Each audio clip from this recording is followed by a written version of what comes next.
2 cup പച്ചരിപ്പൊടി കൊണ്ട് നമുക്ക് 38 പത്തിരി ഉണ്ടാക്കിയെടുക്കാൻ പറ്റും. അപ്പോൾ ഇത് ഞാൻ അരക്കപ്പിൻ്റെ മെഷർമെൻറ്റ് കപ്പിലാണ് അളന്നെടുത്തത്. 2 കപ്പ് പൊടിക്ക് 4 കപ്പ് വെള്ളം വേണം. വെട്ടി തിളയ്ക്കുമ്പോഴേക്കും ഉപ്പും ഈ മാവും കൂടി ഇട്ടിട്ട് നന്നായിട്ടൊന്ന് കുഴച്ച് അടച്ച് ഒരു 5 മിനിറ്റ് വെക്കാം. അതിനുശേഷം ടംബ്ലർ കൊണ്ടൊന്ന് കുഴച്ചിട്ട് നമുക്ക് കൈ നനച്ച് വേണം കുഴച്ചെടുക്കാൻ, അല്ലെങ്കിൽ ഇനി കൈ പൊള്ളത്തില്ലേ. പിന്നെ നമുക്ക് ചെറിയ ചെറിയ ഉരുളകളാക്കി ഉരുട്ടി ഇതുപോലെ വെച്ച് കൊടുക്കാം.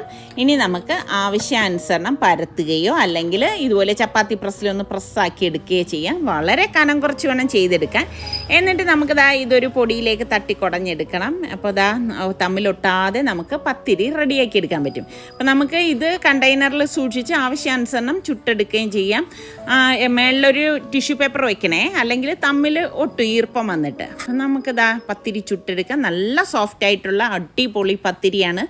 അപ്പം ഇത് നല്ല ഒരു ടിപ്പല്ലേ. ഇഷ്ടപ്പെടുകയാണെങ്കിൽ ഒന്ന് ലൈക്ക് ചെയ്യണേ.